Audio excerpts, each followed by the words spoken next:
වන්කේ නම් සෙන්ගුරුතුමා රට රටවලින් තමාගෙන් දැනුම ලබා ගැනීමට පැමිණි විවිධාකාරයේ ගෝලයින් පිරිසකට ධර්මය ගැන කියා දෙමින් හා භාවනා ක්‍රම පුහුණු කරමින් සිටියේය.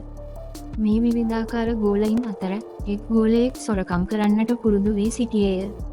ටික අවස්ථාවන්හිදී තමන් සතු යම් දෑ නැති වූ හේයින් අනෙක් ගෝලයන් ඒ ගැන තම ගුරුතුමාට ද පැමිණිලි කළ අවස්ථා තිබිණි. ටික අයගේ පැමිණිලි පිළිබඳව එකින් එක විමසීමට ලක් නොකළ ගුරුතුමා සොරකම් කිරීමේ පුරුද්ද අත්හළ යුතු එකක් යැයි පොදුවේ සියලු දෙනාටම අවවාද කිරීමට කටයුතු කළේය. නමුත් සොරකම නතර වූ පාටක් නම් නොවිය. මේ නිසාම ගෝලයින්ද විමසිල්ලෙන් පසු වූ නිසාම සොරකම අතටම අල්ලා ගැනීමට වැඩිකල් නොගියේය. මෙසේ සොරා අතටම අල්ලා ගැනීමෙන් පසු ඔහුව ගුරුතුමාට ඉදිරිපත් කිරීමට අනෙකුත් සිසුන් පෙළඹුණු අතර මොහු පන්සලෙන් පන්නා දැමීමට කටයුතු කරන ලෙසද ඔවුන් එක හෙලාම ඉල්ලා සිටියහ.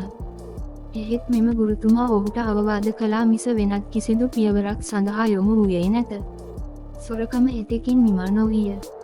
මේ පිළිබඳව ඉවසීම ඉක්මවා ගිය අනෙකුත් ගෝලයෝ සොරා පන්සලෙන් නෙරපා නොදැමුවහොත් තමන් සියලු දෙනාම එක්ව මෙම පන්සල හැර වෙනත් ගුරුතුමකු සොයා යන බවට ඔවුන් සියලු දෙනාගේම කැමැත්ත පළ කර ඉදිරිපත් කරන ලද අක්සන් සහිත පෙත්සමක් ගුරුතුමා වෙත ඉදිරිපත් කරමින් එකවරම කියා සිටියහ. ගුරුවරයා මේ අවස්ථාවේදී මෙලෙස පියවර ගත්තේය. හෙතෙම සියලු සිසුන් රැස් කළේය. චෝදනා ලැබූ ශිෂ්‍යයද ඇතුළත්ව සියලුම දෙනා රැස් කරමින් කාටත් ඇසෙන සේ පෙත්සම කියවීමට එතුමන් කටයුතු කළේය. අනතුරුව මෙසේ ගෝලයන් ඇමතිය. ඔබ සියලු දෙනාම බොහොම හොඳ මට්ටමේය. ඔබ හැම දෙනාම හොඳ සහ නරක යන හැම දෙයක් ගැනම හොඳින් දන්නා අයයි. ඒ නිසා ඔබ හැම දෙනාටම ඕනෑම තැනක ගොස් ඕනෑම ගුරුවරයෙකුගෙන් ඉගෙන ගැනීමේ හැකියාව මනාවට ඇත. ඒත් මේ ගෝලයාට එහෙම නෑ. ඔහු අඩුතරමින් සොරකම නරක දෙයක් බවවත් නොදැනයි සිටින්නේ.